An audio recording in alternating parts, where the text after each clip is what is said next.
नमस्कार साथियों, good luck media news channel में आपका स्वागत है। माधवराव सप्रे स्मृति समाचार पत्र संग्रहालय एवं शो संस्थान भोपाल में कल एक संगोष्ठी का आयोजन किया जा रहा है, जिसके मुख्य अतिथि के तौर पर राज्यपाल मंगू भाई पटेल उपस्थित होंगे। क्या कहा डॉक्टर मंगला अनुजा ने, देखें गुड लक मीडिया की इस रिपोर्ट में। सार्ध मतलब शतक और अर्ध 150 वर्ष, तो 150 वर्ष मना रहे थे। पिछले साल से मनाया जा रहा था। आदरणीय प्रधानमंत्री जी ने जो घोषणा की थी कि ऐसे हीरो जिनका स्वतंत्रता संग्राम में बहुत योगदान रहा और जो हाईलाइट नहीं हो पाए, उनमें से सप्रे जी भी एक थे।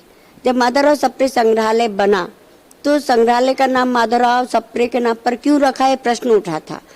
तब ये जवाब आया हम लोगों की तरफ से कि सप्रे जी के जो शिष्य हैं माखन लाल जी, वो बड़े हो गए, द्वारका प्रसाद मिश्र बड़े हो गए, मुख्यमंत्री बन गए, लेकिन सप्रे जो उनके गुरु थे उन्हें कोई नहीं जानता, तो उनके नाम पे संग्रहालय बनाया गया था।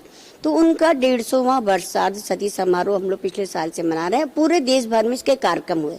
अभी समापन समारोह कल हो रहा है और इसमें दरअसल हमारे साथ जो जुड़ रही है महावीर प्रसाद द्विवेदी जी का जो एक संस्थान बनाया है गौरव अवस्थी जी ने बरेली में, रायबरेली में, जहां महावीर प्रसाद द्विवेदी जी की उन्होंने मूर्ति और सब स्थापित की हुई है, तो वो साथ में जुड़ गए। तो द्विवेदी जी, महावीर प्रसाद द्विवेदी जी और माधवराव सप्रे दोनों पर केंद्रित ये संगोष्ठी रखी गई है। दोनों ने जो समाज के लिए अपनी पत्रकारिता के माध्यम से जो काम किए, सरस्वती में तो द्विवेदी युग रहा, और माधवराव सप्रे जो अहिंदी भाषी थे, मराठी भाषी थे, लेकिन हिंदी के लिए उन्होंने बहुत काम किया। एक टोकरी भर मिट्टी तो उनकी पहली लघु कहानी पूरे देश में प्रचलित हुई।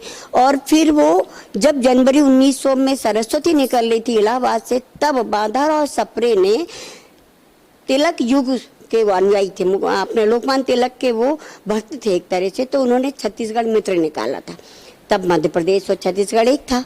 तब से लेकर अभी तक सप्रे के जी के माध्यम उन्होंने जो एक आंदोलन की तरह से हिंदी भाषा को इन लोगों ने दिया, तो वो उस पर बात होगी, भाषा के सोष्टप पे बात होगी, महिलाओं की चेतना पर, संचेतना पर बात होगी कि उन्होंने दोनों ने, क्योंकि समाज की जागृति, राष्ट्रीय आंदोलन की जागृति, नव जागरण जो फैलाया, इसमें महिलाओं की भूमिका महत्वपूर्ण रही, उस पर भी बात होगी। हमारे भाषा कहाँ से कहाँ पहुँच गई, उस पर भी बात होगी। इस तरह से दोनों महान पुरोधाओं पर केंद्रित एक संगोष्ठी रखी गई है। इसमें कल सम्मान भी है। कल डॉक्टर हरिकृष्ण दत्त एक शिक्षा सम्मान होता है, वो डॉक्टर कृपा शंकर चौबे वर्धा हिंदी विश्वविद्यालय में है। वो कल उनका सम्मान हरिकृष्ण दत्त शिक्षा सम्मान दे रहे हैं। एक महेश गुप्ता स्मृति सम्मान है, वो गौरव अवस्थी को दे रहे हैं कि वो गौरव अवस्थी ने महावीर प्रसाद द्विवेदी को विदेशों तक पहुंचा दिया।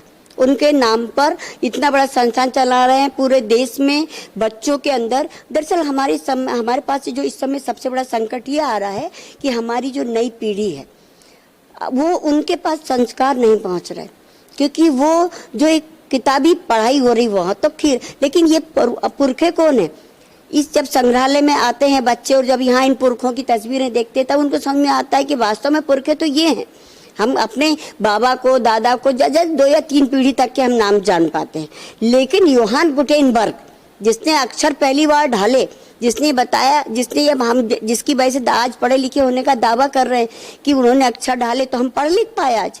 तो ऐसे महान पुरोधाओं का ये यहाँ पर 1512 से लेकर आज तक की जो बौद्धिक विरासत यहाँ संरक्षित है, वो लोगों तक पहुँचे, उसके लिए हम लोग समय समय पर कार्यक्रम करते रहते हैं। राष्ट्रीय संगोष्ठी भी उसी का एक हिस्सा है।